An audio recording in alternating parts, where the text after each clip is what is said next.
No, because you know what's funny about being a female who talks about football, and especially on the internet, is because I have been getting, in regards to how hard I've been riding for Dak Prescott and saying, pay that man, and saying, I will practically beg this man to stay in Dallas and remain our quarterback.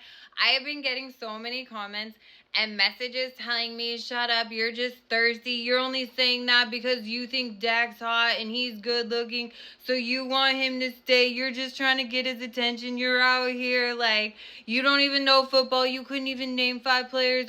You weren't even alive the last time the Cowboys won the Super Bowl. All this, right? And it's just like, Joe, I feel like with the energy you came into my comments, I shouldn't have to explain this to you. But how a player looks and their performance on the field have zero correlation. So if you are just going after a team and players based on their looks, I mean, you do you, and you can pick your team any way you want, but it's not exactly the smartest tactic, right? When it comes to football. Okay. Now that we got that cleared up, I will not be naming 5 players. I was alive the last time the Cowboys won the Super Bowl. Now, I need you to tell me realistically what quarterback is going to be available next season that will be able to walk in and take Dak Prescott's job to where you don't even blink. We don't hit no speed bumps, nothing. Someone just walks in and they got it and they ready and they prepared, because you have to remember the Dallas Cowboys quarterback, this isn't just an NFL quarterback.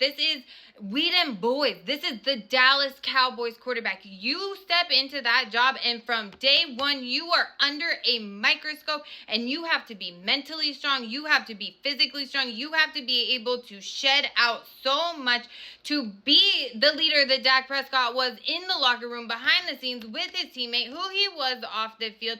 You have to do all of that and realize that when you step foot into the Cowboys facility and you are named the Dallas Cowboys quarterback, the second you take a step and your left foot goes a little further than your right foot, they are tearing you apart. You are trash.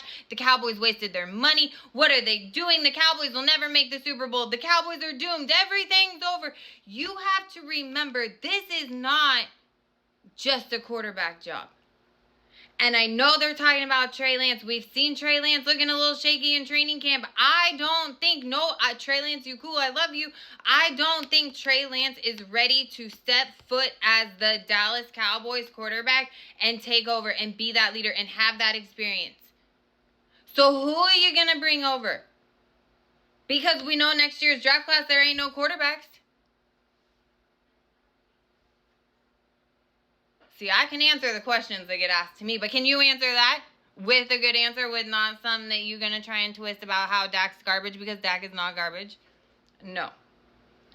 Second of all, can we just think about comments? Because if I was really out here being thirsty on the internet, trying to get Mr. Dak Prescott's attention, which Mr. Dak Prescott is not out here entertaining girls on the internet. He has his happy home with his girl and his baby. And I was out here trying to get his attention. You know what that does to that happy home? That makes it a not happy home. That makes it a not peaceful home. And you know what happens when my quarterback has a not peaceful home? He doesn't perform on the field for me. He doesn't get me any closer to that Super Bowl ring. So no, of course I wouldn't be out here trying to get his attention thirsty on the internet. Let's think, all right? I don't know where this rant came from, but it felt good. Happy Wednesday, everyone.